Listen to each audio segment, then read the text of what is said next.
Bonjour à tous. Merci d'être là si nombreux. Alors, on nous annonce en fait un timing très très serré. Et sans plus tarder, si le docteur Barugel, Raphaël, veut bien se joindre à nous. Donc merci aux organisateurs pour leur invitation. Je vais vous parler de simulation chirurgicale et vous montrer un petit peu ce qui se fait donc en wet lab et nos perspectives pour l'avenir de celui-ci. Alors c'est une vidéo donc je la dépasserai pas, mais elle fait genre 4h30. C'est pas grave, alors on y va. On n'est plus à ça près. Vous connaissez les wet labs, ces ateliers de formation essentiellement chirurgicale où le participant est encadré par un formateur expert pour s'initier ou se perfectionner à une technique chirurgicale donnée. L'objectif étant d'améliorer la sécurité du patient, puisque d'avoir sa courbe de progression avant d'arriver sur le vrai patient.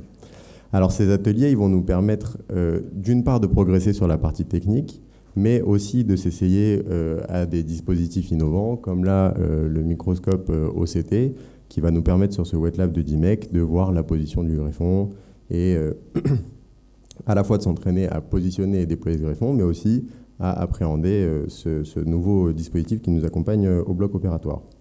Pour parler un peu de chirurgie réfractive, on peut sur œil animal réaliser de la chirurgie lenticulaire comme vous voyez là, ou du LASIK. Dans les deux cas, on est dans des conditions qui sont très très proches de la chirurgie réelle, peut-être un petit peu plus facile qu'en vrai, ce qui est le but d'un wet lab. Et là encore, ça permet soit à des chirurgiens qui découvrent ces techniques de les appréhender, soit d'essayer un nouveau laser quand on est habitué à une autre plateforme. Pour ce qui est de la partie excimer, il n'y a pas de partie technique, mais ça se prête bien à des ateliers de démonstration des différentes plateformes, des différents types de traitements, etc. Et puis à noter qu'on peut aussi, ce qu'on va voir juste après, faire du microkératome. Bon.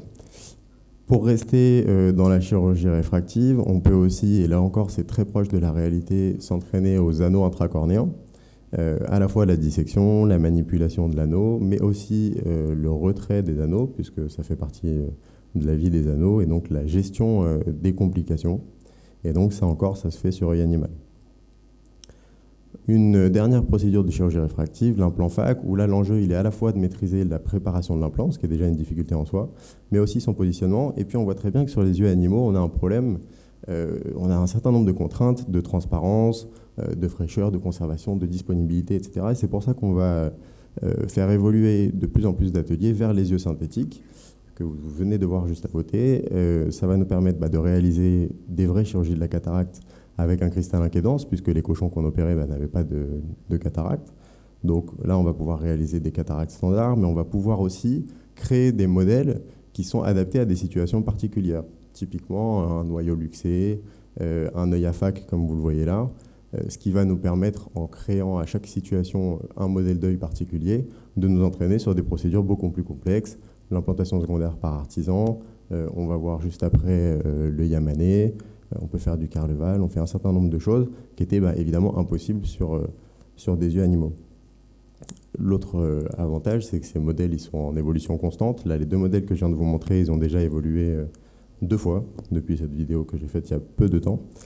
Et donc, on va se rapprocher de plus en plus des conditions du réel. Dans ces situations particulières qu'on peut créer, on peut faire comme ici un vitré hémorragique, ce qui permet aux débutants de mieux voir le vitré, de s'entraîner à la vitrectomie. On voit en bas ce qu'on avait comme problème de visualisation avec les yeux animaux, puisque la cornée est difficilement transparente. Et donc là, ça va vraiment changer les choses. Et puis, on peut se permettre quelques fantaisies, comme un corps étranger intraoculaire, la réparation de plaies iriennes. Et donc, ça nous permet d'appréhender un nombre de situations très vastes. Alors, un des autres volets de l'innovation en simulation, c'est les simulateurs de réalité virtuelle, qui là ont aussi théoriquement des possibilités infinies. Il y a de plus en plus de simulateurs et sur chaque simulateur des possibilités de plus en plus grandes.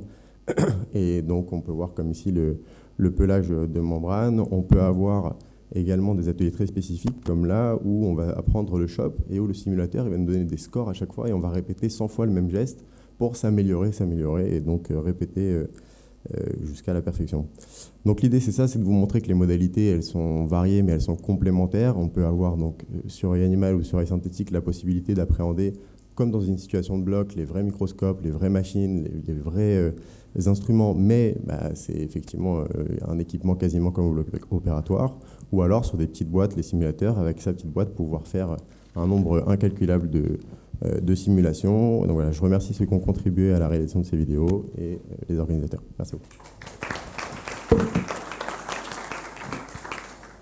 Donc on va passer à la présentation suivante donc d'Esther sur les implants FAC, bilan préopératoire raisonné. Esther Blumen, ONA de Paris. Merci, bonjour à tous à nouveau. Et j'ai le plaisir effectivement de vous parler d'implantation FAC aujourd'hui.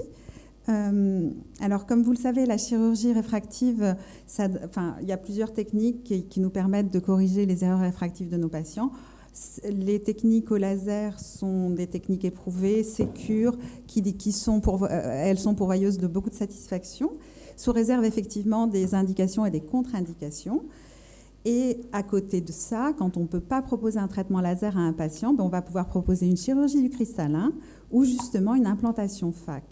Ces implantations FAC c'est pas une technique nouvelle, elle existe depuis une trentaine d'années, avec des améliorations technologiques depuis, bien entendu. C'est une technique qui est devenue sûre, éprouvée, je ne vais pas dire sans problème, mais sous réserve qu'on puisse respecter un cahier des charges à tous les temps, que ce soit en termes d'indication, de bilan préopératoire, de temps chirurgical et de suivi post-opératoire, que ce soit précoce ou tardif. Ce sont des patients qu'on suit toute leur vie durant avec des examens ciblés. Aujourd'hui, on va s'intéresser au bilan préopératoire et en considérant tout d'abord les avantages et les inconvénients des implants FAC.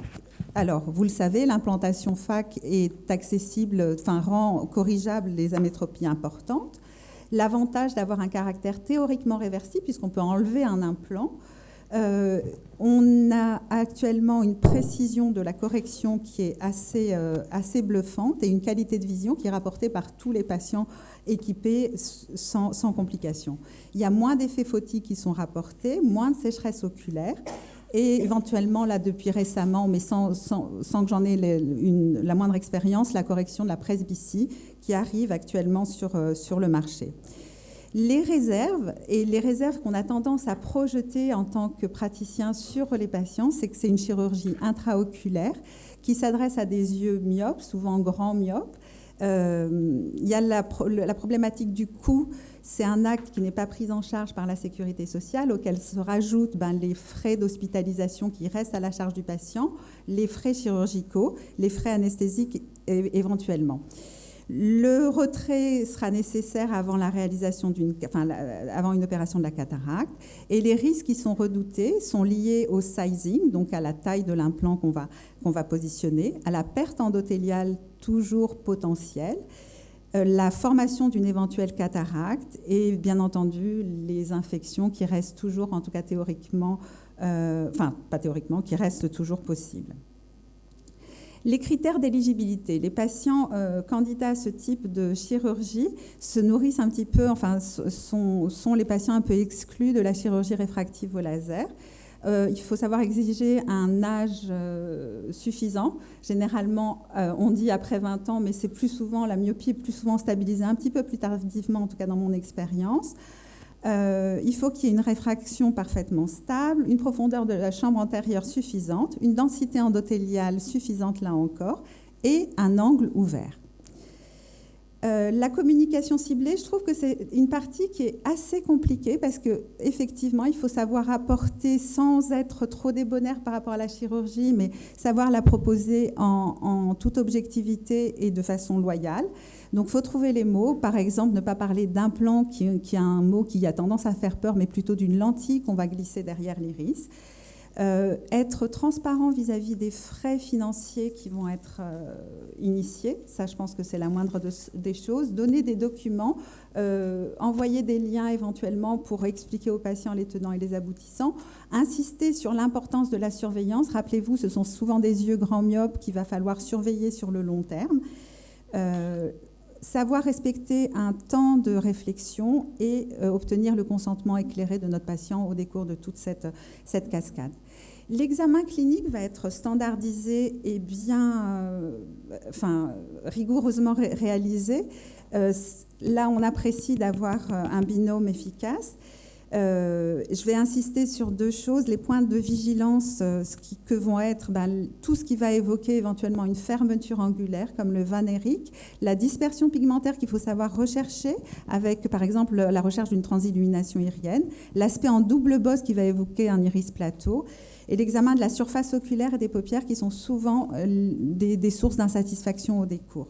Après, il y a aussi un autre point sur lequel j'insiste volontiers, c'est l'aspect macroscopique des yeux, c'est-à-dire la façon dont le patient se présente. Souvent, les patients grands myopes, mais ça peut s'adresser aussi à des hypermétropes, les yeux myopes sont classiquement grands, mais vous pouvez avoir des grands myopes avec des petits yeux, donc avec des difficultés opératoires éventuellement à prévoir. Les examens paracliniques, en fait, ils sont nombreux. Et là encore, c'est bien d'avoir une espèce de cahier des charges à suivre. Le patient a souvent bénéficié déjà d'une topographie de cornée et c'est bien d'en avoir au moins 2 exemplaires différents avec des technologies différentes. Et je vais insister sur l'échographie en mode UBM, puisque actuellement, ce qui nous semble important pour approcher du sizing, enfin essayer d'être le plus précis possible en termes de sizing, c'est la mesure sulcus à sulcus, à mettre en perspective par rapport à la mesure blanc à blanc, qui va finalement illustrer une zone un petit peu grise qui peut aller de 1 à 2 mm avec des sources de variabilité importantes. Les enjeux sont certains. Donc il faut dans l'idéal avoir actuellement un opérateur formé, compétent, qui va permettre de réaliser ces mesures, qui va permettre aussi d'éliminer les morphologies à risque que sont l'angle fermé, la configuration d'iris plateau, la présence de kystes ciliaires qui vont éventuellement être à l'origine de mouvements au niveau de l'implant. L'intérêt aussi de l'UBM, c'est que c'est un examen dynamique. On va pouvoir voir ce qui se passe en segment antérieur avant et après l'implantation. Ça nous permet d'avoir des mesures, vous voyez, et une illustration des différentes structures qui sont intéressantes à avoir. Et je vous le disais, actuellement, il y a de nombreuses formules qui sont arrivées sur le marché et qui nous permettent d'optimiser ce sizing en utilisant justement soit les données d'un OCT de segment antérieur, soit les données de l'UBM idéalement, et idéalement la mesure de sulcus à sulcus. Tout ça pourquoi ? Pour essayer d'obtenir un volt idéal variant de 250 à 750 microns et éventuellement comprendre certaines complications. Là, vous avez une cataracte polaire postérieure. Le sizing était correct en luminosité ambiante. Quand on passait de l'obscurité à la lumière, on voyait que sous l'influence du myosis, il y avait un recul de l'implant et un frottement sur la cristalloïde antérieure qui pouvait expliquer la survenue de la cataracte. Actuellement est proposée par Cantel une automatisation de cette mesure sulcus à sulcus avec un moyen-âge qui va permettre encore plus de préciser le sizing. Et j'espère que vous l'avez compris. Mon objectif, c'est simplement de dire que de multiplier les mesures, de comparer les résultats des multiformules permettra d'optimiser vos résultats post-opératoires. Je vous remercie de votre attention. Merci Esther. Et puis on va passer directement donc à la chirurgie de la cataracte sur pupille étroite avec le docteur Arié Danan. Bonjour à tous. Merci Charlie pour ton invitation.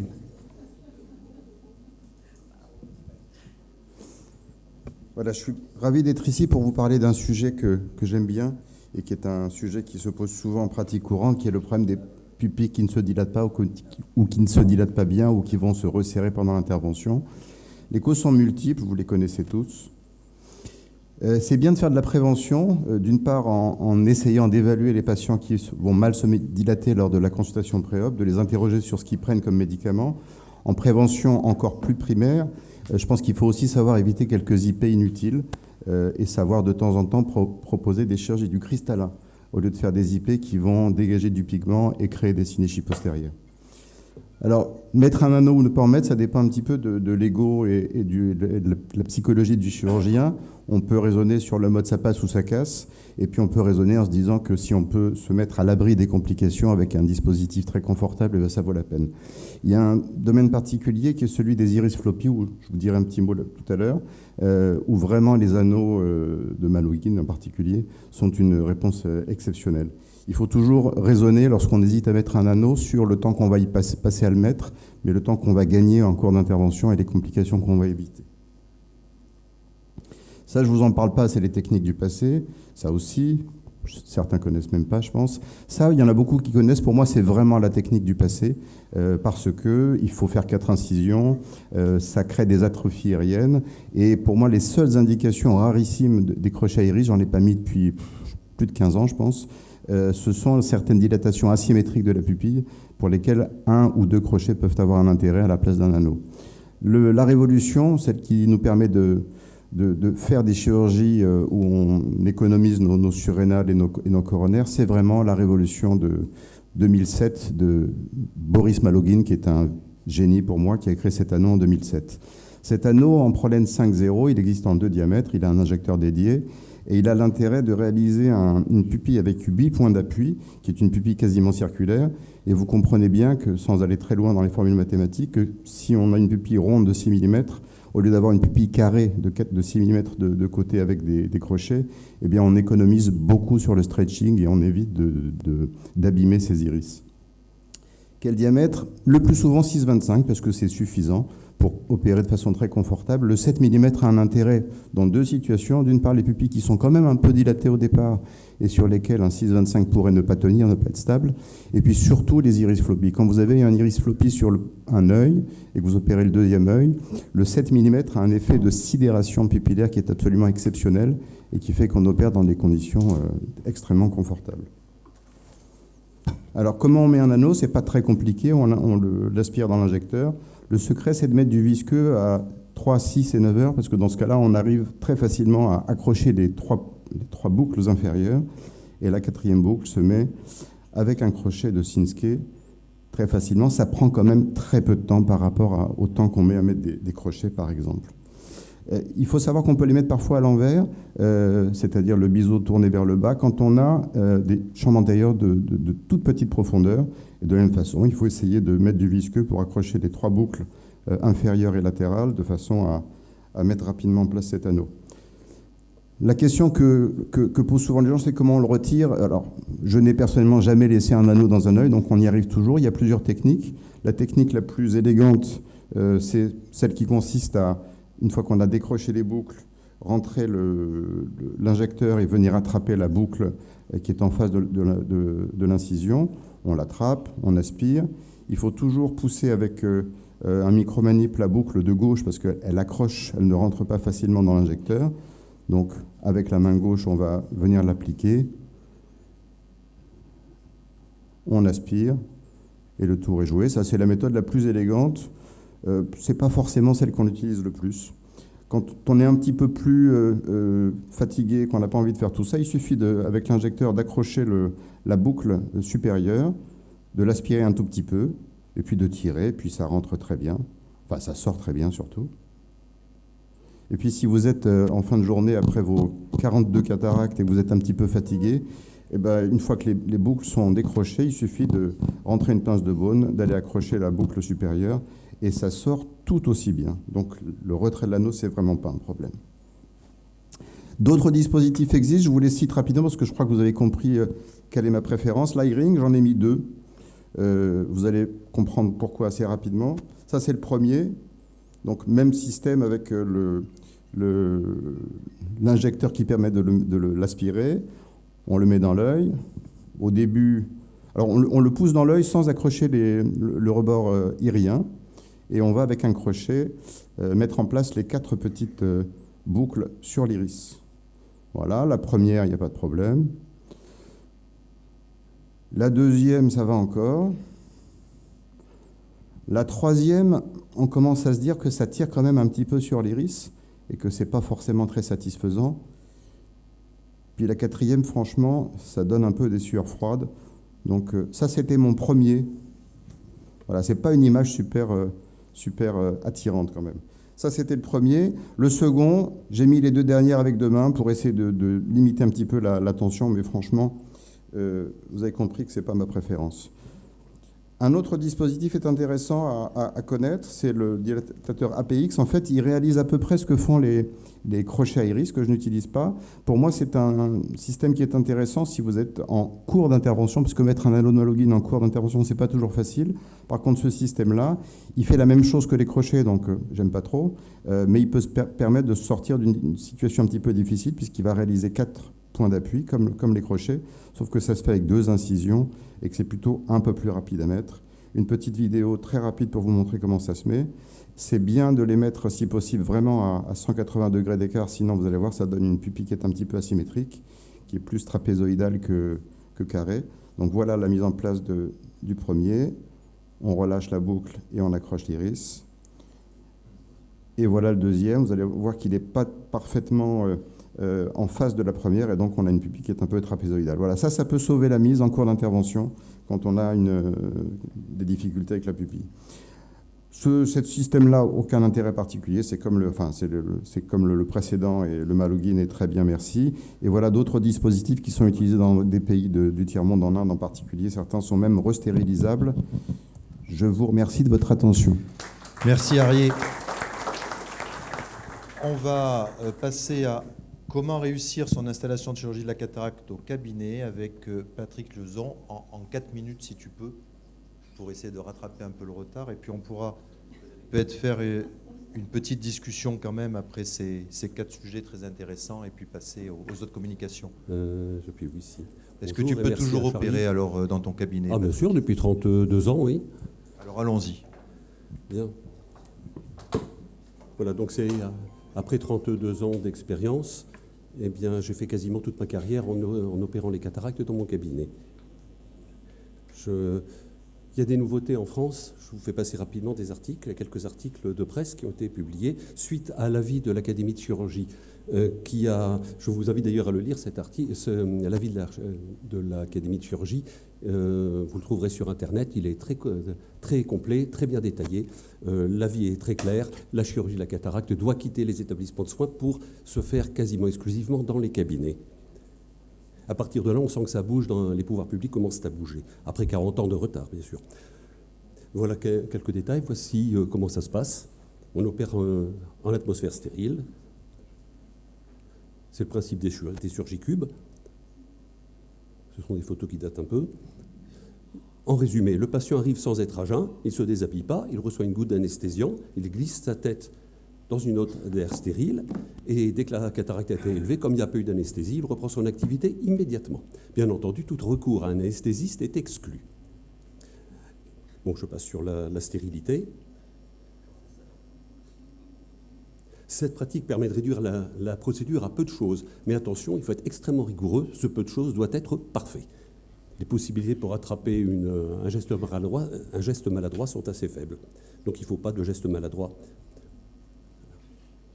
C'est la pratique la plus en charge, la plus répandue dans le monde. La France est le dernier pays de l'OCDE à hospitaliser les cataractes. Ça, c'est parce que depuis une quarantaine d'années, extraire les cataractes sous-topiques, eh bien, c'est possible. Donc ça peut se faire dans les cabinets en respectant le cadre juridique des cabinets qui est le même que celui des stomatos, des dentistes et des dermatos.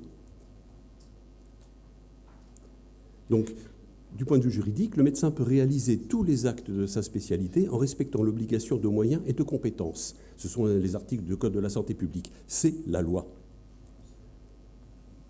Mais, je passe en arrière. Pardon. Là où suis-je là? Mais les établissements de soins ont été rachetés par des financiers, par le biais des mutuelles. Ils ont donc intérêt à ce que les ophtalmos continuent à y travailler. Il y a donc des conflits d'intérêts très importants et une pression énorme, un lobbying énorme pour que cette pratique reste dans les établissements de soins. Il y a une vingtaine d'années, cette technique se développait, comme partout dans le monde, très rapidement. Mais des décisions politiques ont abouti à sa disparition presque complète, et souvent par des procédés irréguliers de la part des pouvoirs publics. Il faut savoir qu'une cataracte opérée en cabinet coûte environ 1 000 € de moins à l'assurance maladie que lorsqu'elle est opérée en établissement. Ce sont donc des dizaines de milliards d'euros. sur ce seul acte qui aurait pu être dépensé plus utilement par l'assurance maladie. J'ai tenu le temps. Bravo. Bravo. Bravo. 2 minutes. Bravo. Bon, je rajoute que comment arrive-t-on, je peux rajouter quelques secondes, alors comment arrive-t-on à réussir? Eh bien, lorsqu'il y a une trentaine d'années, les directeurs de caisse et les directeurs d'établissement sont venus me voir dans mon cabinet au vu de mes résultats pour voir si on pouvait travailler ensemble. Alors on s'est retrouvé dans la situation suivante, on n'est pas du tout dans celle du jeune assistant qui vient solliciter un contrat précaire moyennant des reversements exorbitants. Non, j'ai ma propre affaire qui tourne, si vous voulez qu'on marche ensemble, vous allez donc récupérer un bloc pour faire autre chose, vous allez faire d'énormes économies de matériel, de personnel, vous n'aurez pas de complications, vous allez donc augmenter votre bénéfice. D'accord? Mais alors on partage le bénéfice. Et ils ont tous dit oui. Bon, puisque tu entames la discussion, on peut peut-être faire la discussion des 4 premiers sujets rapidement, en 5 minutes, puisque là tu as terminé ta communication. Au niveau légal, qu'est-ce qui est possible ou pas actuellement, en 2025? Au niveau légal, vous avez le droit d'opérer des cataractes dans votre cabinet. Vous avez la loi pour vous. Mais attention, vous risquez d'avoir les juges contre vous. C'est dissuasif quand même. Équiper la chirurgie. Alors, comment ça se passe? Pendant une vingtaine d'années, le seul frais de l'acte me permettait d'avoir une rentabilité satisfaisante. Depuis, je prends des dépassements. Et quel est le niveau? Parce que l'acte, c'est 271,70 €. Oui. L'implant, il n'est pas remboursé. Il n'y a pas de remboursement sur l'implant ou il y a un remboursement? J'ai des protocoles avec d'expérimentation et les patients, quelquefois, paient leurs implants quand ce sont des implants multifocaux ou autres, mais quand ce sont des implants standards, l'implant n'est pas... De combien? Est-ce que tu peux nous dire la somme? C'est difficile. Les implants, ça dépend de l'implant que je pose. Si c'est un multifocal, ça peut être 100, 150, 200 €. Et après, il y a donc le copaiement du patient. Voilà. Et après, tes dépassements, à quel niveau tu fais? C'est quelques centaines d'euros. Vous savez, on n'est pas à Paris et on n'opère pas des stars. Ok. Bon. D'autres questions? Alors, il y a des mutuelles qui le remboursent. Oui, les mutuelles peuvent rembourser. Ouais. D'autres questions pour la communication de Patrick? Charlie? Ah, attends. Le journal officiel. Non, c'est l'avis de l'Académie de chirurgie. Oui. Il faut regarder dans tu tapes sur Internet et tu l'auras. C'est assez long, c'est très détaillé. Oui. Mais quel était leur... Non, mais quel était leur...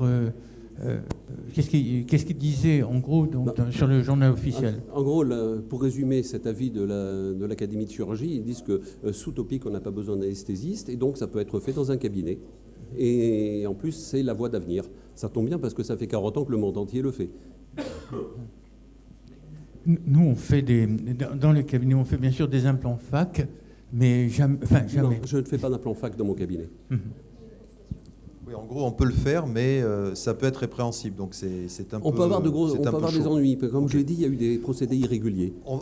Merci Patrick. On va passer à la communication d'Arié Danan. Est-ce qu'il y a des questions sur les dilatateurs iriens?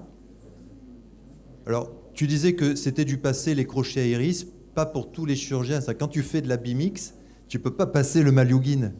Et donc, puisqu'on est passe par 2 mm. Hein. Et oui, mais moi je fais des incisions de 0,9. Ça vaut peut-être la peine d'élargir là. Donc, et non, tu peux pas élargir. Si tu fais pas ta phaco avec 2, si tu fais de la bimix, donc tu peux pas. En revanche, là, donc généralement, on arrive à s'en sortir, soit à faire du stretching, soit en injectant du visco en dilatant la pupille. Mais les crochets à iris peuvent être intéressants quand on fait de la bimix, surtout dans les IFIS, en mettant 2 crochets juste en controlatéral à l'incision principale, et généralement, ça suffit. Je crois qu'il faut peser les avantages et les inconvénients de tous les systèmes dans une situation donnée. Mais le Maliugine, c'est génial. Mais pour de la bimix ou de la C-mix ou une chirurgie coaxiale conventionnelle, il te faut une incision de 2 mm. D'accord, mais moi, je suis vraiment devenu allergique au crochet, donc du coup, je ne fais pas de bimix. Moi, comme toi, j'ai complètement renoncé au crochet iris, mais j'ai le souvenir d'un patient qui avait une chambre antérieure extrêmement profonde où j'ai jamais pu mettre l'anneau de Malugine. Est-ce qu'il y a des circonstances pour lesquelles tu renonces? Non, jamais. Surtout, ce qui est plus difficile, c'est quand c'est étroit. Mais quand c'est très profond, tu mets du visqueux, tu mets beaucoup de visqueux s'il le faut, à 6 heures, 3 heures, 9 heures. J'ai jamais eu de difficulté parce que vraiment la situation compliquée, c'est les yeux qui ont un très gros cristallin, une chambre antérieure très peu profonde et où tu as du mal à aller accrocher le rebord inférieur. Et quand c'est très profond, c'est plutôt a priori plus favorable à un Malouine. Et on dit merci Boris à la fin. Donc jusqu'à présent, j'ai essayé d'en mettre, et puis maintenant la clinique a supprimé pratiquement des Ça, c'est implants. dommage. Et ils sont remboursés de toute manière ou... Je crois que c'est vraiment aux frais de la clinique. Hein, Ouais. Et c'est plus cher que les crochets iris, c'est souvent Oui. un argument. Mais quand tu vois la tête d'un iris après des crochets et un iris qui redevient absolument conforme à ce qu'il était en pré-op après le retrait de l'anneau, vraiment, il n'y a pas photo, quoi. Merci Arié pour cette communication. Il y a une question encore ? En rétine, on a l'habitude de mettre des crochets à iris parce que c'est quand même beaucoup plus maniable, adaptable. C'est un peu le 4x4 qui nous permet à chaque fois de dilater la pupille comme on veut. Et l'expérience qu'on a en crochet, c'est qu'on n'a quand même pas tous les patients avec des déformations pupillaires, même c'est plutôt rare. Tout dépend de comment on va justement manager ce serrage. C'est sûr que si on serre comme un dingue d'un côté avant de placer les autres, on va arracher le sphincter irien, il va y avoir des risques d'hémorragie et des séquelles sur le pourtour pupillaire. Et je pense que c'est exactement pareil avec les anneaux de Maliugin. Il suffirait que vous poussiez un peu, on l'a vu sur certaines vidéos, un peu trop fort, et vous pouvez aussi arracher Il un est petit très peu souple, l'iris. en fait. Donc en fait, c'est qu'une histoire de management chirurgical. Ouais, Il ne faudrait pas dire que les crochets, c'est pas bien. Nos patients vont très très bien. Ben, tu peux mettre un anneau de 7 aussi. Un anneau de 7, ça te donne une pupille, une dilatation qui est extrêmement confortable si tu fais du segment postérieur.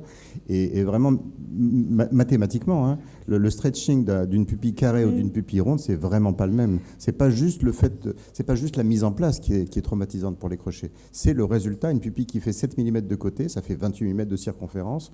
Si c'est un cercle de 7 mm, ça fait... Mais non, 21 on n'a et pas besoin de quelques. tirer jusque-là, en fait. C'est souvent, quand on les utilise, hein, c'est qu'on a des cataractes particulières ou des chirurgies combinées. Donc parfois, on veut nous-mêmes créer une asymétrie qui nous permet de mettre un accès sur une zone Ça, c'est particulière. autre chose, hein. Oui, voilà. Non, ouais. Et c'est vrai que la possibilité des crochets, c'est qu'ils permettent, on peut en mettre 2 d'un côté, 3 de l'autre, d'orienter comme on veut, ce qu'on ne retrouve pas avec l'anneau. Pour avoir en fait justement une asymétrie, mais qu'on va rechercher nous-mêmes. D'autre part, après, quand on veut une dilatation, on ne cherche pas à avoir 7. Nous, si on a 5 ou si parfois 4, on est heureux. Et ça nous permet de garder une pupille sans avoir trop stretché au niveau de l'iris, qu'on ne peut pas faire avec les anneaux, parce qu'en fait, il y a l'ouverture qui est l'ouverture. Mais c'est vrai qu'en rétine, comme on travaille souvent en bimanuel, aussi, l'intérêt de mettre les crochets fait qu'on peut les mettre là où on veut et tenir les sacs aussi. Ça, quand nous on travaille, Ça, il y a des marche crochets de très, très sac bien aussi pour les crochets de qui sac. sont différents. Oui, qui pour ont été tenir la dessinés par capsule, Malvin pour les aussi. zonules, et quand on a en fait des sutures sclérales à faire, c'est très utile parce que du coup on déplace le crochet de sac de l'iris sur le sac. Alors, c'est pour ça que j'ai dit qu'il y avait des indications qui étaient rarissimes et des exceptions, mais si on reste dans la cataracte standard du segmentiste antérieur, pour moi, les crochets à iris dans une situation de mauvaise dilatation n'ont plus de place du tout. Dans le cas standard, c'est-à-dire 99% des problèmes, des situations où on est amené à poser des dispositifs dilatants. Quand on fait d'énormes incisions, mais pour les petites... Non, je plaisante. Bon, allez, on va passer maintenant donc à la communication d'Esther, quand on ne va pas t'oublier, hein, parce que une Surtout que je l'ai passé, communication vous pouvez... qui était très intéressante. On s'aperçoit que le problème principal, c'est quand même le sizing. Qu'utilisez-vous comme appareil pour sizer avant la pose de ces implants FAC ? Si Toi, la tu question est pour moi, j'utilise Toi, l'UBM, l'UBM, mais également l'Antérion, pour ne pas le citer. avec Alain Sade qui a développé... On essaye. Là, Ouais. j'ai testé dernièrement la formule de Reinstein, mais j'ai jamais réussi à... D'ailleurs, il faut que je vois Alain, j'ai pas réussi à rentrer le... Qui utilise le Casia ? C'est super, le Casia. C'est bien, hein, le Casia. Avec la NKM, si je ne me trompe pas. Oui, je crois. Oui, les acronymes aussi, on mélange, mais qui est très bien. Donc, au niveau du sizing, tu utilises... Celui du chambre antérieur, mais je ne sais plus. Je sais plus. Oui. La MS39 aussi qui donne de bonnes... Je pense que ça suffit, de toute manière. Bon, l'UBM, tu l'as ou tu... Alors moi, j'ai la chance de travailler avec Cybèle Blatrix qui a gagné en compétences en UBM, et c'est vrai que tous mes patients passent par l'UBM. Et c'est intéressant pour l'analyse du corps ciliaire et du coup du sulcus où l'implant va se glisser, quoi. Il y a eu beaucoup de problèmes avec le sizing parce que, bon, moi j'ai mis quelques implants au cabinet, justement, et j'ai jamais eu véritablement de gros problèmes. Alors, moi, j'en mets pas des tonnes, mais l'expérience que j'en ai, tu sais, je pense que c'est en multipliant les cas que tu as les problèmes qui surviennent. Et c'est vrai que j'ai pas eu à déplorer de sizing inopportun. Je touche du bois. Et alors, quel implant tu vas mettre? Plutôt l'IPCL, l'ICL Je n'ai mis jusqu'à présent que des ICL. Et toi? De l'IPCL. Et t'en es content? Essentiellement.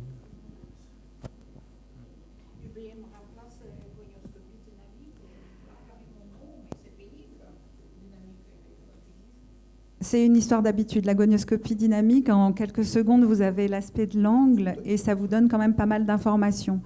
Et je pense que les deux ne s'excluent pas. La dispersion. Oui.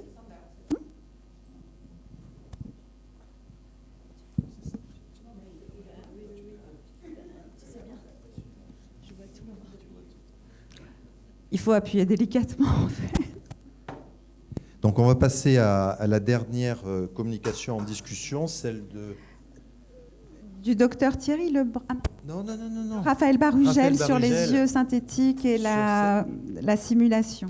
Voilà. Est-ce qu'il y a des questions sur cette magnifique présentation que nous ne l'avons pas eue dans nos jeunes années de formation où on travaillait sur les souris et sur les yeux de porc?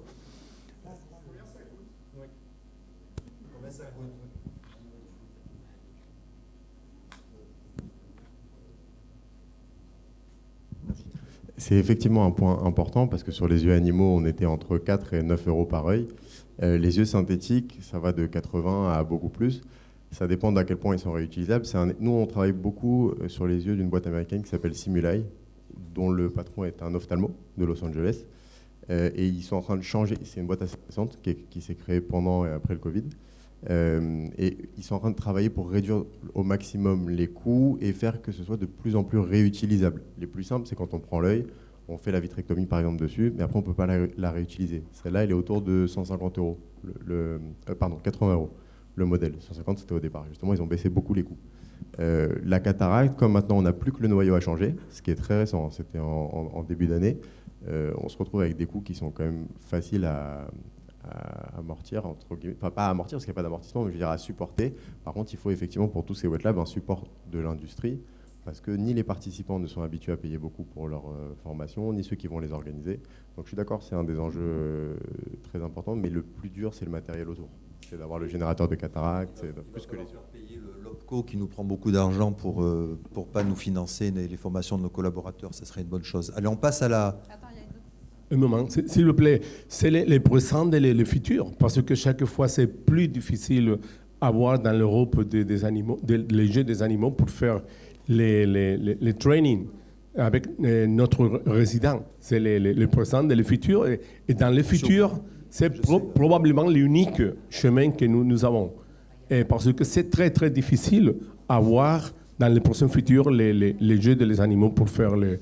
Allez, on y va, on passe à la communication. Alors, du docteur Thierry Lebrun qui va nous parler d'optimisation en cataracte réfractive sur la suite ZEISS. Bonjour, je vous remercie pour votre invitation.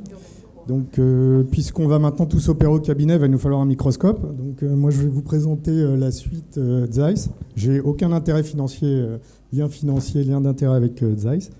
Donc, c'est celle que j'utilise. Donc, tout le monde on connaît l'IOL Master 700.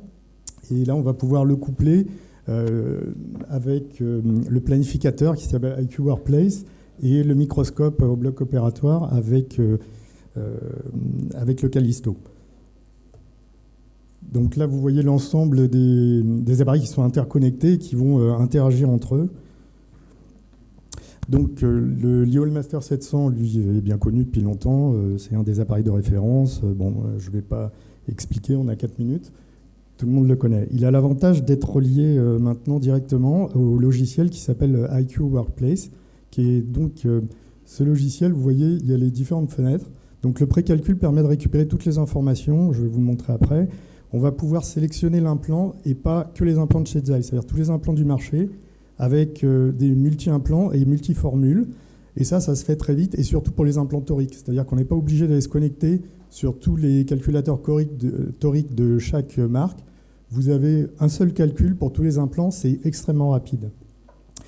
À la fin, vous choisissez votre implant, vous le validez, vous l'exportez.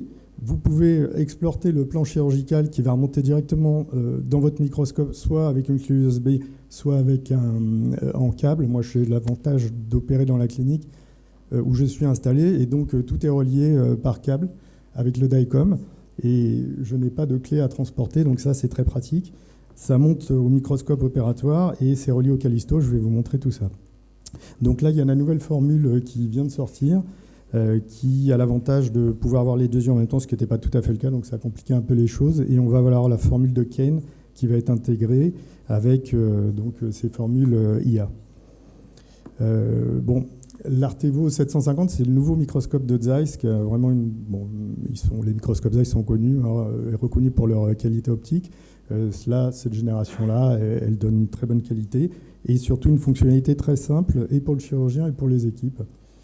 Et elle est connectée au Callisto, qui est la nouvelle version, le 5.0, qui est en Full HD, tout tactile, et connecté à la pédale du microscope. Donc là aussi, c'est extrêmement rapide. J'ai fini? Non, c'est pas les 4 minutes, quand même. Donc le Callisto 5.0, je vais vous montrer tout ça. Là, vous avez un exemple d'une patiente. Donc, cette patiente a fait sa biométrie. Les informations sont directement importées dans le logiciel. Vous avez le petit onglet en haut, calcul IOL. Il faut valider l'état de l'œil. Donc déjà, il n'y a pas d'erreur de recopie, ce qui peut être possible avec les logiciels. Et vous gagnez donc un temps précieux. Là, vous voyez, donc j'ai sélectionné les implants. Vous avez la fenêtre. Donc ça, c'est les implants que j'ai présélectionnés par ordre alphabétique. Donc là, ça commence par A, donc on a les Alcon. Et puis après, on a les autres. Et si vous regardez sur la fenêtre de droite, donc là, vous voyez Johnson, Dibo. Et ensuite, vous avez Egis Suite. En bas, j'ai la SRKT et masqué par la fenêtre qui est ouverte. Il reste une minute. La barrette suite. Je vais tenir. Donc là, j'ai sélectionné l'implant. Vous voyez en haut, dans l'icône, c'est l'implant TFNT Alcon. Vous pourriez changer très facilement. Vous appuyez en bas en haut, vous changez l'astigmatisme. Et la sphère de l'implant, ça vous donne l'astigmatisme résiduel et la métropie résiduelle. Une fois que vous avez validé ça, vous l'envoyez directement. En bas, vous mettez la date de votre intervention. Ça part au microscope. Vous faites l'autre œil. Et voilà. Et là, vous arrivez au bloc opératoire. Vous êtes sur votre Callisto. Vous avez l'image de référence qui est matchée avec l'image du microscope. Une fois que vous l'avez, vous avez l'axe d'incision et l'axe d'implantation. J'ai une petite vidéo. Donc là, vous voyez, il y a 4 icônes. C'est les icônes qui vous disent si vous êtes assez zoomé, si la tête du patient n'est pas trop inclinée, s'il y a une bonne couleur. Donc, vous voyez là, j'ai vu le patient, je match, je valide et je passe les images, c'est en temps réel. Ça prend une demi-seconde. Il faut conclure. Ouais, j'ai conclu. Je conclus là. Je montre juste, vous avez l'OCT péropératoire qui est intégré comme on a pu voir tout à l'heure. Bon, nous, on ne l'a pas parce qu'on ne fait pas de greffe, on ne fait pas de rétine. Là, vous voyez une hydrosuture. Vous voyez la qualité de l'OCT avec l'image en temps réel pendant qu'on fait l'hydrosuture. Et la diapo de conclusion vient ensuite. Voilà, hop, hydrosuture. Donc, c'est un système qui permet de gagner du temps, rapidité de calcul, multiformule, multi-implant, torique, de la sécurité, ça vérifie l'œil, il n'y a pas d'erreur de recopie de données, simplicité pour les équipes, grâce au calcul de viewer, puisque vous n'avez pas demandé à vos équipes de vous faire la biométrie à moins de 50, vous pouvez la faire directement sur le calculateur, et contrôle au bloc opératoire. Après, il y a la question du coût, parce que c'est un abonnement. Merci de votre attention. Bon, voilà, il s'est présenté tout seul. Bon, ça va au Jabre. Ouais. Chirurgie de cataracte post-kératopigmentation esthétique. Ah voilà, super. Donc on va faire rapide, mais c'est très bien que tout à l'heure on a parlé des iris et puis de la dilatation péropératoire. Donc on a eu l'avis de nos amis rétinologues. Ils ont dit apparemment à 4,5-5 on passe très bien. Donc merci pour la confirmation. Mais juste, moi je vais présenter une petite vidéo. Ça va être assez rapide pour faire plaisir à Gilles. Mais c'est pour, en gros, un sujet qui était assez polémique au sein de notre communauté ophtalmologue. Et finalement, ça commence à devenir plutôt trendy et puis plutôt populaire de plus en plus. C'est la kératopigmentation. Et qu'est-ce qu'on va devenir nos patients en période de kératopigmentation? Donc, La réalité aujourd'hui, c'est que la kératopigmentation, c'est une technique qui fait ses preuves et qui, pour le changement de couleur des yeux, de plus en plus de patients y ont recours, de plus en plus d'ophtalmologues sont convaincus de son intérêt. Et donc, du coup, on a des patients qui sont ravis, elles sont super, elles se prennent en photo sur tous les formats. Mais il faut aussi penser à leur avenir. Est-ce que dans les années à venir, une cataracte ou un problème de rétine sera un problème à gérer chez ces patients-là? Donc, comme je disais, là, on est partout sur les médias. J'ai fait pas mal de télé, on était même sur le journal annuel de chirurgie réfractive de la clinique de la vision. Mais finalement, on a aussi eu, scientifiquement parlant, une preuve par l'American Journal. On a publié un article avec le professeur Alliot. J'ai participé à cette étude sur à peu près 500 cas. On a démontré l'innocuité de la technique. Et voilà, donc là, je vais parler donc, de ma patiente, qui est une dame de 62 ans, que j'avais opérée déjà en premier lieu en presbylasique. Elle était revenue une année après pour faire la kérato. Et ensuite, quelques années après, elle a fait une cataracte corticale sur un œil. Donc du coup, on a décidé, enfin j'ai décidé avec l'accord de la patiente de la chirurgie cataracte parce que l'acuité était descendue à 3/10. Donc ça, c'est la patiente en question. Donc les paramètres préopératoires, c'était assez banal. Et puis donc, ça, c'est la chirurgie, la vidéo de la chirurgie, donc à bord habituel, normal. On voit par transparence, on voit quand même les instruments. Hein. C'est pas, on n'est pas dans l'aveugle complet. Bon, pour m'aider, effectivement, pour la phase rexis, je mets du bleu, tout simplement, parce que il faut avoir le contrôle sur le geste. Et puis, un rexis bien réussi, c'est une chirurgie réussie. Donc, du coup, il faut être attentif à ça, mais c'est absolument faisable. Tout à fait gérable, il faut aller tout doux, gentiment, avec amour, comme on dirait mon ami Dr Suchoki. Et la chirurgie se passe à merveille. Donc on a une belle maîtrise des gestes, on voit, en bougeant un petit peu le globe, on voit un peu ce qu'on fait, on voit exactement l'embout des instruments. Et puis ensuite, on va procéder à la phase de l'injection de l'implant, qui est assez banale. Et comme c'était une dame qui avait déjà subi une presbylasique, il était important de lui assurer une acuité visuelle 10-10P2. Donc, j'ai procédé à la mise en place de l'implant correspondant avec une petite aspéricité négative pour regarder la profondeur de champ. Et donc, elle était contente après. Et voilà. Donc, tout est faisable dans ce monde. Merci pour votre attention.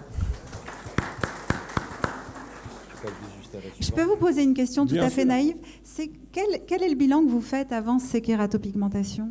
Le bilan préopératoire, alors obligatoirement topographie, enfin l'examen de base ophtalmologique avec de la réfraction, etc. La topographie de la cornée, microscopie confocale pour le comptage cellulaire et l'OCT de cornée, un OCT de dernière génération. Vous avez vu passer l'article là qui décrivait des ectasies cornéennes Oui, mais ça, c'est un article qui date déjà. Et en fait, c'est quelques cas qui ont été rapportés. C'était déjà des yeux, les topographies étaient limite, très limites même, et où il ne fallait pas toucher. Quoi. Donc, du coup, donc, il faut insister sur le... Ouais. Merci beaucoup. Et je vous en prie. Donc, on passe à la prochaine communication, donc celle sur le femtocataracte de Fatih Nouira de Tunisie.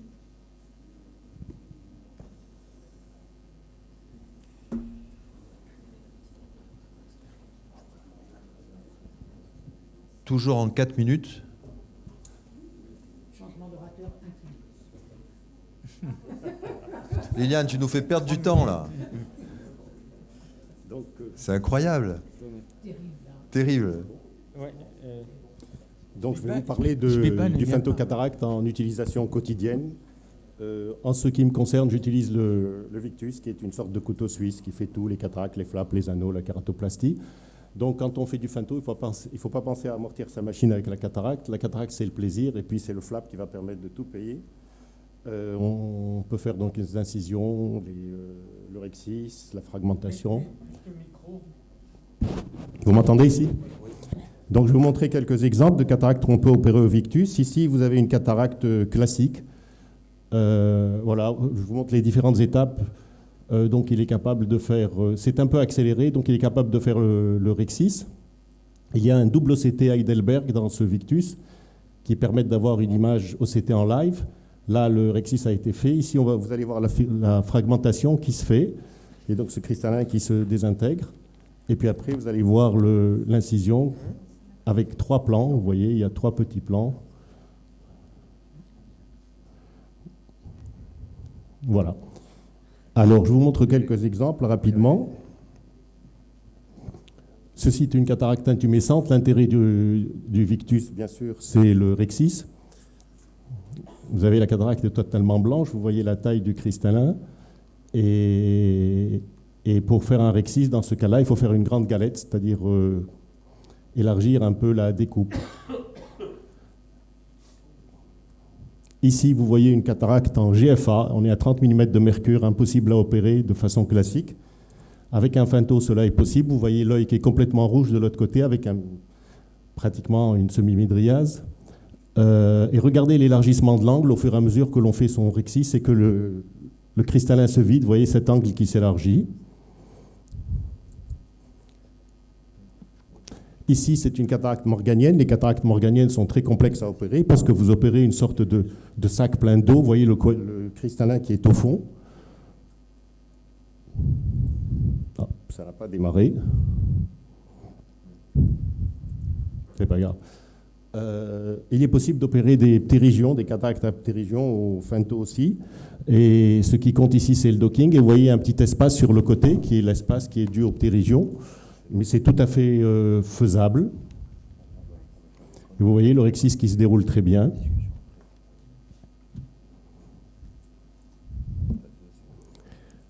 Il est possible d'opérer les cataractes avec sous-capsulaire antérieur. Là, vous voyez l'image pré-op, l'image post-op. Et vous voyez, ce qui compte ici aussi, c'est le rexis. Il suffit d'élargir la galette pour pouvoir prendre toute la calcification au milieu. Et là, ça marche très bien.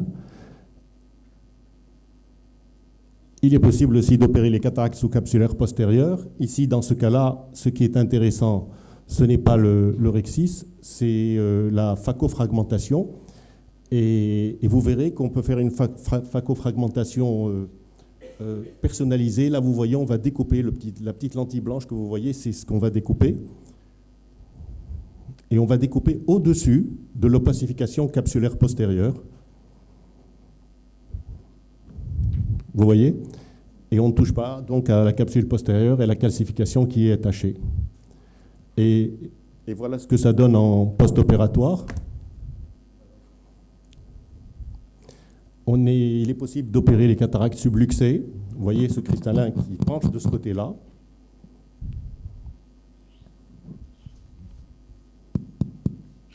Et on obtient de bons résultats. J'ai terminé, il y en a une seule. On peut faire des cataractes congénitales avec des enfants, des grands enfants, et ça marche très, très, très, très, très bien. Voilà. Merci. Le docteur Alain Agege qui va nous parler du laser rexis. Bonjour. Bonjour à tous. Donc on va discuter du rexis au laser. Il existe le capsule laser dont je vais vous parler, le rexis manuel et le laser femtoseconde qui permet de faire une capsulotomie. Ce n'est pas un rexis puisque rexis veut dire déchirer. Donc ça, ce sont les photos du victus que vous avez vu par le docteur Nuera qui permet d'avoir une pastille comme ceci et ça nécessite, comme pour un volet, de soulever la pastille. Donc le capsule laser, c'est la sélective laser capsulotomie qui utilise un laser à 590 nanomètres avec une forte absorption dans le bleu. Voilà le microscope, la tête laser, le filtre, la source laser que vous voyez ici, avec une tête escamotable. Et avec le filtre, on peut l'enlever pour opérer. Vous voyez l'image en bas à droite sans filtre. Voilà comment est situé sur le microscope Zeiss de la clinique de la Muette à Paris le laser. Ici, l'unité centrale qui permet de faire des capsulotomies de 4 à 5,5 mm. Plusieurs étapes, un gel de protection sur la cornée, facultatif. Le bleu tripant, qui est différent de celui qu'on utilise pour les cataractes blanches, qu'il faut injecter et déposer sur la capsule tout doucement. Regardez la différence entre une injection rapide et une injection lente de ce bleu tripant. L'imprégnation nécessite d'être au moins 45 ou 60 secondes pour colorer la capsule et absorber le faisceau laser. Ensuite, il faut rincer abondamment au BSS, mettre du visqueux, celui-ci ou un autre, mais attention, tous les visqueux ne sont pas compatibles, il faut vérifier s'ils sont compatibles. Le laser, comment cela se passe? Vous voyez ici qu'il y a une coloration plus marquée au centre pour le centrage. La mise au point se fait comme ceci sur la capsule antérieure. Il faut que les 2 points au niveau de la capsule antérieure ici soient bien focalisés, comme vous le voyez en bas à droite. Si vous êtes sous la capsule antérieure, c'est moins bon. Attention d'être trop près de l'endothélium qui risque d'être touché. Et la pédale est ici. Donc on utilise du Midrand car il est interdit d'utiliser la néosynéphrine, surtout 10% en préop qui opacifie un peu la cornée. La dépose du bleu tripant tout doucement qui va imprégner pendant 45 à 60 secondes la capsule antérieure. Le lavage au BSS pour ne pas qu'il y ait une absorption dans la chambre antérieure. Un anneau de maintien de l'œil pour éviter que ça bouge. Et attention, 0,3 secondes, la découpe, la capsulotomie avec ici les mesures avec le repérage du microscope. La pastille adhère, le ralenti, voilà. La pastille adhère au cortex antérieur comme vous le voyez ici, avec une petite rétraction. Et là, vous obtenez un rexis de bonne taille, centré et rond pour le maintien sans anneau. C'est possible également. C'est donc du no-touch capsulaire rexis. Comme vous le voyez ici, il n'y a plus besoin de loupe ou d'anneau ou poser quoi que ce soit ici sur l'œil, comme les premiers modèles.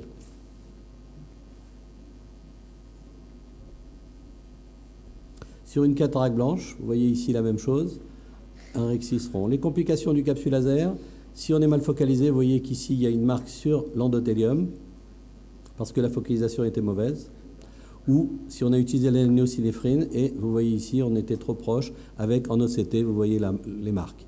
Une injection de visqueux insuffisante peut donner des ponts tissulaires qui sont ici et qui peuvent entraîner des traits de refend, donc faire bien attention à la dissection de la pastille.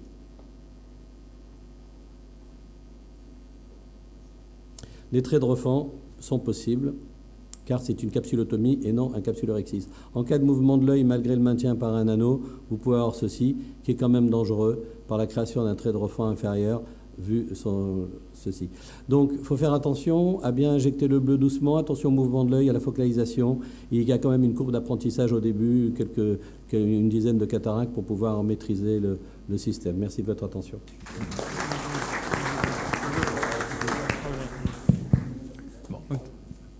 Bon. Wajden Gwali, cataracte 3D. Et on fera une petite discussion à la fin de ces dernières présentations. Bonjour à tous. Donc, je vais vous parler de la cataracte 3D que j'utilise en pratique quotidienne. Donc, comme vous le savez, un bon geste microchirurgical nécessite à la fois une bonne visualisation de la scène opératoire, mais également une bonne aisance pour réaliser ces gestes. Et quel instrument le chirurgien a à sa disposition? Au début, on a l'œil nu et on a un cheminement technologique au sommet duquel se trouve la microscopie digitale. Donc, pour rappel, la microscopie analogique, c'est un objectif, un bloc optique permettant différents niveaux de zoom et des oculaires. Et dans la microscopie digitale, les oculaires sont remplacés par des caméras qui permettent de visualiser une image avec un angle légèrement différent. Donc, plusieurs avantages. On a déjà l'absence de vignotage des oculaires avec un champ de vue élargi et un grossissement supérieur qui permet de conserver une très bonne résolution. On a également, via le gain qui est la sensibilité lumineuse du capteur digital, moins de lumière possible. Ici, vous avez une diminution de la luminosité du microscope qu'on a compensée avec une augmentation du gain, donc moins de lumière et plus de confort pour le patient. On a également, via un diaphragme un petit peu plus resserré, une profondeur de champ qui est élargie. En fait, quand on se focalise bien au début de l'intervention, on n'a plus besoin du tout de jouer sur la focalisation. On a vraiment une image nette, quelle que soit la profondeur de la structure intraoculaire tout au long de la chirurgie. On a également un traitement numérique de l'image avec l'utilisation de filtres. Ici, un filtre mi-mono avec l'Ingenuity qui permet une très bonne visualisation de la capsule antérieure dans le cas de cette cataracte sous-capsulaire postérieure assez dense. J'ai parlé jusque-là de la microscopie digitale, mais quid de la 3 dimensions. Donc, comme je vous l'ai expliqué, on a des caméras qui permettent de visualiser une image avec un angle légèrement différent. Donc, soit on projette ces images à travers un casque, et donc le cerveau reconstitue naturellement la stéroscopie, soit on projette sur un écran en utilisant des verres polarisés sur le même principe qu'un film en 3D que vous visualiserez au cinéma. Et donc, on a 5 dispositifs que vous avez pu découvrir lors de la SFO, même si certains existaient déjà depuis longtemps. L'Ingenuity de l'Alcon que j'utilise pour ma part en pratique quotidienne, qui a l'énorme avantage de pouvoir être compatible avec tous les microscopes, qui a de très bons filtres de contraste et qui permet l'affichage des paramètres du Centurion. Donc là, ici, une petite visualisation de la scène chirurgicale avec un écran qui est légèrement décalé sur le côté. C'est un petit peu perturbant lors des premières chirurgies, mais au bout de quelques cataractes, on s'habitue très facilement, d'autant qu'on a un confort péropératoire qui est nettement augmenté. L'Artevo 850 de Zeiss s'inscrit dans la suite digitale Cataract Workflow et permet entre autres l'intégration de l'image OCT et comme avec l'Ingenuity, le marquage torique. Le Cinema de Bausch & Lomb qui a fait son apparition, qui est un microscope full digital avec prochainement l'intégration de l'image OCT et le marquage torique. La petite particularité, c'est qu'on a, vous le voyez ici sur l'écran, cette anse en C qui fait qu'on a la possibilité d'avoir une image directement dans l'axe, ce qui peut éventuellement pour certains chirurgiens être un peu plus confortable, où on peut visualiser également la scène opératoire dans les oculaires digitaux. Le Proveo de Leica intègre également l'imagerie OCT et est compatible avec le Verion pour le marquage torique. C'est un microscope qui a un fonctionnement soit full digital, soit hybride, et distribué par Sanotech, le Bionix, qui est un microscope full digital avec une chaîne optique optimisée pour l'acquisition 3D. On visualise dans un casque digital avec la détection des mouvements. Donc c'est assez original parce qu'on peut sélectionner les différentes options avec les pédales et avec des petits mouvements latéraux de la tête avec le casque. Et l'autre particularité très séduisante, et c'est ma dernière diapo, c'est qu'on a la possibilité d'avoir l'utilisation d'une lumière infrarouge pour la chirurgie. Donc on a absolument zéro éblouissement pour le patient. Donc la cataracte 3D, c'est pas mal d'avantages. Un petit peu moins que pour la rétine chirurgicale, mais c'est quand même un confort opératoire vraiment marqué pour le chirurgien. Je vous remercie de votre attention. Merci d'avoir été aussi court. Donc on va entamer la discussion. Est-ce qu'il y a d'autres questions sur la présentation déjà de kératopigmentation? Oui, mais on va le voir après. Ce sera peut-être plus intéressant. Pas d'autres questions? Oui, Frédéric?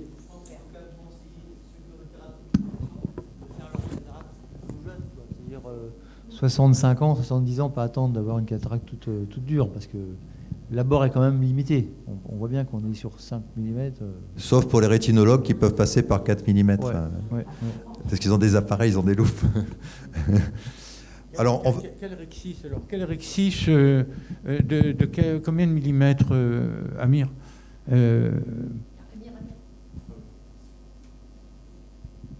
De quoi tu dis? Combien de millimètres alors qu'on rexis en principe? 5? Non, c'est 5. Le rexis c'est 5 mm et puis ma pupille en trimètre artificielle, elle fait 4,6. Donc, mais après, pour répondre à Frédéric, la patiente que j'ai opérée, elle n'avait pas une cataracte toute simple avec cristal amour, c'était une cataracte comme il faut. Mais quand on est un peu expérimenté, il n'y a pas vraiment de soucis. Puis avec tous ces systèmes maintenant qui sont en train de se développer, là on vient de voir, je pense que d'ici quelques années, là, on n'aura même pas besoin de regarder le micro. On appuie sur un pédale et puis c'est parti. Petite discussion sur la communication donc, de Thierry Lebrun, et peut-être on peut la joindre à celle de Vajden Gwali. Concernant la 3D, est-ce que vous pensez... Bon, je pense que ça fait la différence pour les rétinologues qui n'utilisent que ça actuellement, mais est-ce que vraiment c'est intéressant pour les chirurgiens de segment antérieur en privé? Parce que c'est vrai qu'au niveau formation, comme disait Esther, c'est très intéressant pour former les internes, mais est-ce qu'en privé, vraiment, il y a un gros intérêt à avoir ces systèmes 3D ? Je vais profiter ici du micro pour répondre à la question.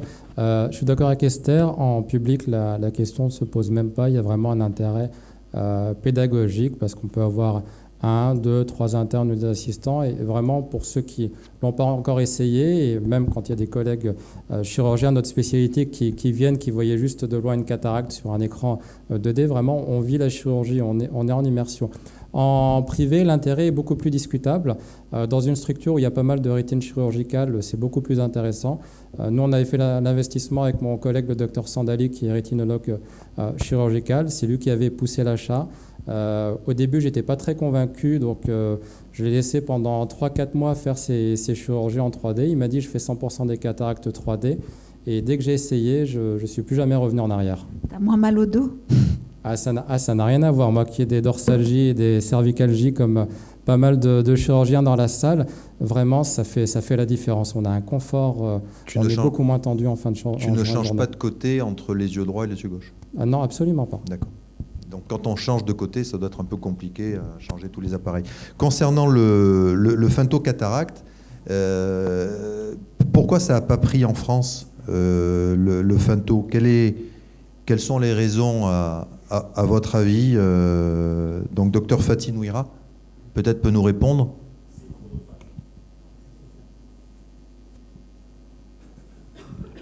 Le gros problème, c'est que si c'est le chirurgien qui fait la découpe, c'est chronophage. C'est chronophage, ça prend beaucoup de temps et en général, les chirurgiens n'aiment pas perdre beaucoup de temps. Et le deuxième problème, c'est le coût. Alors, si on prend un femtocataracte qui fait les flaps en même temps, l'amortissement est fait par le flap et on peut se faire plaisir à travailler en cataracte. Donc, tu ne le fais pas en pratique quotidienne ou tu le fais pour certains cas? Avant, je le faisais à 80%. Maintenant, disons, je le fais à 50%. Mais maintenant, je laisse quelqu'un d'autre découper à ma place. Oui, c'est souvent organisé comme ça. C'est-à-dire que dans un bloc, il y a un aide qui fait la préparation et puis après, on amène le patient pour finaliser. Mais il y a un problème... Il y a un problème de responsabilité médicale. Tout à fait. Et la problématique du Rexis, et là on va joindre les choses avec le capsule laser, c'est la communication d'Alain. Moi, la question que je me pose, c'est ces technologies, parce qu'on l'avait abordé, déjà il y a le coût du système capsule laser, et puis comme pour le femtocataracte, le capsulorhexis n'est pas aussi solide qu'un capsulorhexis manuel. Si les études ont été faites justement pour chacun, le capsule laser est plus résistant que le manuel, qui lui-même est plus résistant que le femtorhexis. Okay. Parce qu'en fait, ça brûle et ça recroqueville les bords, et les tests de résistance ont montré que c'était le plus résistant des trois. Et pour quelle raison il n'y a jamais de compagnie, de grosse compagnie qui l'a intégré? Parce que ce qui serait bien, c'est de l'avoir intégré au microscope opératoire. Oh bah sûrement, ça sera fait sûrement un jour, oui. Ça. Mais ce qui est bien là, c'est que c'est adaptable sur n'importe quel microscope. Ok. Bon, mais je crois qu'on a... Merci. Merci à tous, merci beaucoup. Oui.